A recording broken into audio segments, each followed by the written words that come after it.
في فيديو النهارده اعلمك ازاي تقدر تحترف الركنيه باسهل الطرق، بس ما تنساش تعمل لايك وسبسكرايب ويلا على طول على الفيديو. طب رجاله، في الاول كده هشرح لك التاتش بشكل سريع في الركنيه عشان تبقى فاهم انت هتعمل ايه. بالنسبه لنص الشاشه الشمال، فانت هتحرك المؤشر كده يمين او شمال وفوق وتحت. يعني بص كده، الكره ارضيه كده، الكره هتبقى عاليه لما تسحب لفوق وتسحب لتحت. تمام، هنجيب عند الزاويه 6 ياردة، نسحب تحت خالص، نجيب اللعيبه عند 6 ياردة، هتلفها كيرف جامد قوي بقى، قوي قوي قوي على قد ما تقدر اهي، لغايه لما الشريط يتملي خالص. يا راجل في العرض ده. بص يا رجاله، نسحبها عند الست ياردة، نسحب تحت كده، نسحبها تحت خالص، هنلفها بقى جوه خالص على قد ما تقدر كده. الله الله الله الله، ركز معايا تاني. هنجيب عند الست ياردة، نسحب كده خالص اهي، نجيب اللعيبه، هتعمل بقى كيرف جامد بقى قوي قوي قوي. ايوه كده اهي يا جدعان، طريقة سهلة جدا. اتعلمتوا أول حركة سهلة جدا وبسيطة. الحركة التانية، بص يا رجالة، الحركة التانية هتضغط هنا تختار لعبة 6 أرض.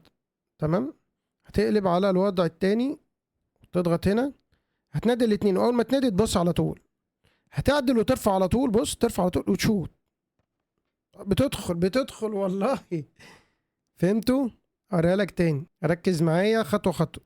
بضغط هنا واضغط 6 أرض، اللعبة بتيجي، اضغط على دي وبعد كده اضغط دي وبوص على طول، اعدل وارفع على طول. اول ما يستلم الكرة اعدل وارفع ويشوط على طول. بص، تيجي على طول، تيجي. دي طريقة مضمونة. تاني طريقة، تاني هضغط هنا 6 يارد، بعد كده بعمل سويتش فيو، يعني بنقل الى الوضع التاني وبضغط كده، واول ما اضغط ابص على طول عشان اللاعب ما يلحقش يجيبك.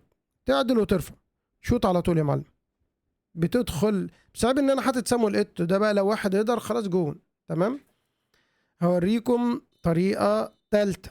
طريقة تالتة رجالة، هقول لك على طريقة تالتة لذيذة جدا. الطريقة التالتة بتضغط هنا وتختار آخر واحدة، تسحب دي للآخر خالص كده.